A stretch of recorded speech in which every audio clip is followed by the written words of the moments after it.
3월 17일 저희들에게 주신 하나님 말씀은 사무엘상 8장 1절로 9절까지 말씀입니다. 사무엘이 늙음에 그의 아들들을 이스라엘 사사로 삼으니 장자의 이름은 요엘이요 차자의 이름은 아비아라. 그들이 브엘세바에서 사사가 되니라. 그의 아들들이 자기 아버지의 행위를 따르지 아니하고 이익을 따라 뇌물을 받고 판결을 굽게 하니라. 이스라엘 모든 장로가 모여 라마에 있는 사무엘에게 나아가서 그에게 이르되 보소서, 당신은 늙고 당신의 아들들은 당신의 행위를 따르지 아니하니 모든 나라와 같이 우리에게 왕을 세워 우리를 다스리게 하소서 한지라. 우리에게 왕을 주어 우리를 다스리게 하라 했을 때에 사무엘이 그것을 기뻐하지 아니하여 여호와께 기도하며 여호와께서 사무엘에게 이르시되 백성이 내게 한 말을 다 들으라. 이는 그들이 너를 버림이 아니요 나를 버려 자기들의 왕이 되지 못하게 함이니라. 내가 그들을 애굽에서 인도하여 낸 날부터 오늘까지 그들이 모든 행사로 나를 버리고 다른 신들을 섬긴 같이 내게도 그리하는도다. 그러므로 그들의 말을 듣되 너는 그들에게 엄히 경고하고 그들을 다스릴 왕의 제도를 가르치라. 아멘. 하나님의 눈물겨운 짝사랑이라는 제목으로 오늘 아침 말씀 전합니다. 여러분, 짝사랑 해보신 경험 있으십니까? 특히 학창 시절에 짝사랑을 많이 하게 되죠. 짝사랑은 이루어질 수 없는 사랑이 아니라 이루어지기를 바라는 사랑이다라는 말도 있지만 정작 짝사랑하는 사람의 마음은 어떻습니까? 굉장히 애가 타죠. 일도 손에 잘 잡히지 않습니다. 눈만 감으면 그 사람만 떠오릅니다. 그래서 짝사랑으로 인해 생기는 상사병이라는 병도 생기는 경우가 있습니다. 그런데 우리 하나님 역시 태초부터 지금까지 줄곧 짝사랑하고 계시다라는 부분에 대해서 생각해 보신 적 있으십니까? 오늘 말씀이 바로 하나님의 짝사랑에 대한 말씀인데요. 하나님의 짝사랑의 대상은 바로 이스라엘 백성들이었습니다. 사무엘이 이스라엘을 다스리던 그런 시대적 배경은 여전히 사사시대였다라는 것을 이미 여러 차례 말씀을 드린 적이 있습니다. 비록 사사시대였지만 사무엘이라는 한 사람이 중요한 이유는 사무엘을 통해서 드디어 사사시대가 막을 내리고 있었기 때문에 그렇습니다. 오늘 1절 말씀은 사무엘이 이스라엘의 사사가 되어 이스라엘을 다스린 지도 꽤 오랜 시간이 지났다라는 것을 보여주고 있는데요. 1절 말씀 보시기 바랍니다. 사무엘이 늙음에 그의 아들들을 이스라엘 사사로 삼으니 이렇게 기록하죠. 벌써 사무엘도 많은 나이가 든 것입니다. 늙었다는 것이죠. 그런데 사무엘의 인생에서 한 가지 아쉬운 점이 방금 읽었던 이 1절 말씀에서 발견되고 있습니다. 그 아쉬움이란 어떤 아쉬움입니까? 아들들을 이스라엘의 사사로 세웠다는 것입니다. 이미 우리가 사사기 말씀을 살펴본 것처럼 사사는 세습에 의해서 세워지지 않았습니다. 하나님의 일방적인 선택에 의해서 사사가 세워졌습니다. 그런데 사무엘은 자신의 아들들을 사사로 세우는 실수를 범하고 말았던 것이죠. 그래도 아들들이 아버지 사무엘을 닮아서 아버지 사무엘처럼 이스라엘을 잘 다스렸다면 문제가 되지 않았겠지만 아쉽게도 3절 말씀은 그러지 않았다라는 것을 보여주고 있습니다. 한번 읽어보도록 하겠습니다. 그의 아들들이 자기 아버지의 행위를 따르지 아니하고 이익을 따라 뇌물을 받고 판결을 굽게 하니라. 이것이 바로 사무엘의 아들들의 모습이었던 것입니다. 그런데 그보다 더 안타까운 것이 무엇인가 하면 이것을 계기로 백성들이 왕을 요구하게 되었다는 것이죠. 단순하게 생각하면 오죽하면 왕을 세워주기를 요청했을까라는 생각도 들지만 왕을 요구하는 백성들의 속마음은 그렇게 좋은 마음은 아니었습니다. 왜냐하면 7절 말씀 함께 읽어봅니다. 여호와께서 사무엘에게 이르시되 백성이 네게 한 말을 다 들으라. 이는 그들이 너를 버림이 아니요 나를 버려 자기들의 왕이 되지 못하게 함이니라. 바로 왕을 세워 달라는 것은 하나님을 버리는 것이었기 때문입니다. 여러분, 이스라엘 백성들에게는 세상 그 어떤 왕들과도 비교가 되지 않는 진정한 왕이 계십니다. 그분이 누구십니까? 바로 살아계신 하나님이십니다. 하나님이 친히 왕이 되셔서 백성들을 지금까지 지켜주셨고 인도해 주셨습니다. 그런데 백성들은 왕을 세워달라는 것입니다. 그리고 이제는 사사들이 다스리는 이스라엘이 아니라 왕이 다스리는 나라가 되게 해달라는 것이었습니다. 하나님의 마음이 얼마나 아프셨을까요? 하나님의 마음이 얼마나 안타까우셨을까요? 지금까지 하나님이 왕이 되셔서 백성들을 다스려 오셨는데 백성들은 하나님을 버리고 왕을 세워달라고 이야기하고 있으니 그 마음이 얼마나 안타까우셨을까요? 그나마 하나님이 안타까워하시는 그 마음을 알고 있었던 사람이 바로 사무엘이었습니다. 왜냐하면 왕을 세워달라는 백성들의 요구를 사무엘은 기뻐하지 않았기 때문입니다. 그래서 하나님께 기도하며 나아갔던 것이죠. 그렇습니다. 하나님의 사람은 매 순간 하나님의 마음을 느낄 수 있어야 됩니다. 하나님이 가지고 계시는 생각과 마음을 함께 공유하고 함께 느끼고 있어야 한다는 것입니다.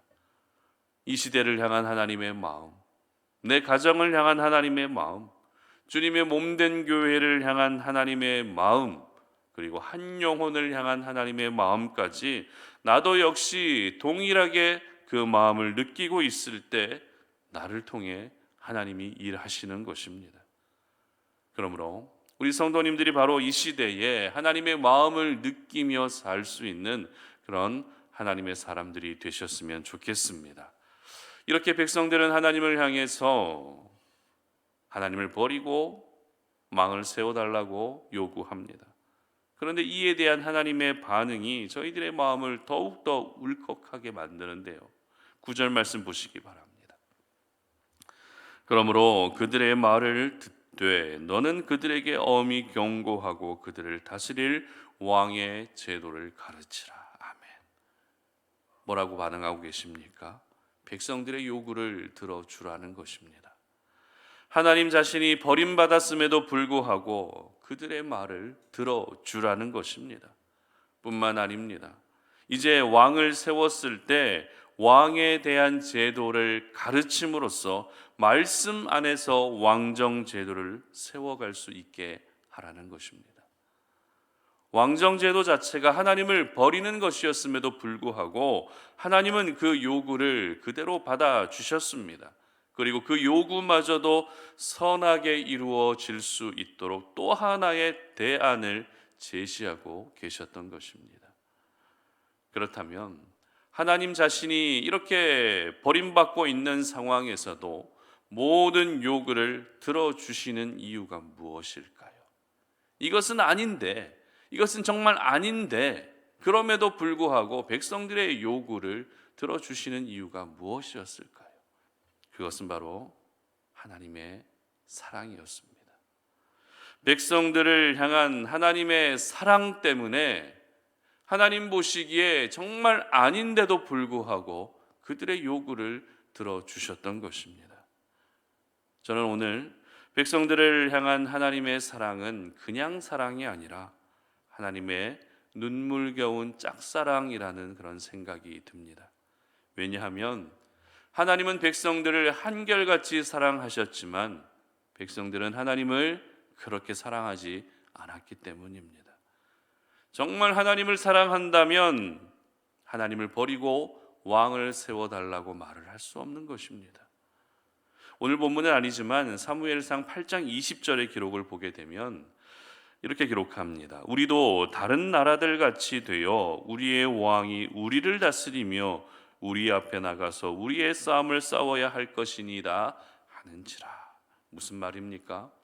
사무엘은 하나님의 명령대로 하나님이 정하신 왕에 대한 규례를 가르치기 시작합니다. 그리고 왕이 세워졌을 때 그로 인한 부작용과 위험성에 대해서도 경고합니다. 그러나 백성들의 반응은 어땠습니까? 그래도 왕이 있어야 한다는 것입니다. 여러 가지 위험이 존재하지만, 여러 가지 우려도 있지만, 그래도 왕이 있어야 한다는 것입니다. 이방 나라들처럼 우리도 역시 왕이 있어야 된다고 말하고 있었던 것이 바로 백성들의 모습이었던 것입니다. 이것이 바로 선택받은 이스라엘 백성들이 하나님을 따르고 세상 풍조를 따르고 세상의 유행과 분위기를 따르고 있는 죄악이었던 것입니다. 이처럼 백성들은 여전히 하나님을 배신하고 있었지만 하나님은 여전히 백성들을 사랑하고 계셨던 것입니다. 이것이 바로 백성들을 향한 하나님의 눈물겨운 짝사랑입니다. 이것이 바로 저와 여러분을 향한 하나님의 눈물겨운 짝사랑인 것입니다. 저희들은 오늘 이 아침에 나를 사랑하고 계시는 하나님의 사랑을 더 깊이 묵상할 수 있는 시간이 되었으면 좋겠습니다. 단순히 묵상하고 그치는 정도가 아니라 이제는 더 이상 하나님이 나를 짝사랑하는 일이 없게 해야 한다는 것입니다. 그렇다면 어떻게 해야 하나님이 짝사랑하지 않을 수 있는 것일까요? 너무 간단합니다. 나도 역시 사랑하면 되는 것입니다. 나도 역시 하나님만을 전심으로 따르고 하나님만을 전심으로 사랑하게 되면 그것은 더 이상 하나님의 짝사랑이라 말할 수 없는 것입니다. 그러므로 여러분들에게 도전합니다. 하나님을 버리지 않으시기를 바랍니다. 하나님보다 다른 것을 더 사랑하는 일이 없으시기를 바랍니다. 이스라엘 백성들처럼 이방 나라를 따르지 않으시기를 바랍니다. 세상 분위기를 따르지 않으시기를 바랍니다.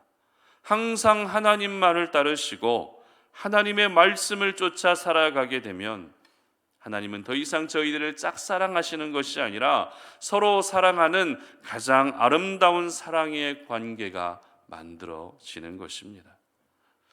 가끔 부르는 CCM 찬양 중에 여호와께 돌아가자라고 하는 찬양이 있는데요. 그 찬양 가사를 잠시 소개해 드리겠습니다.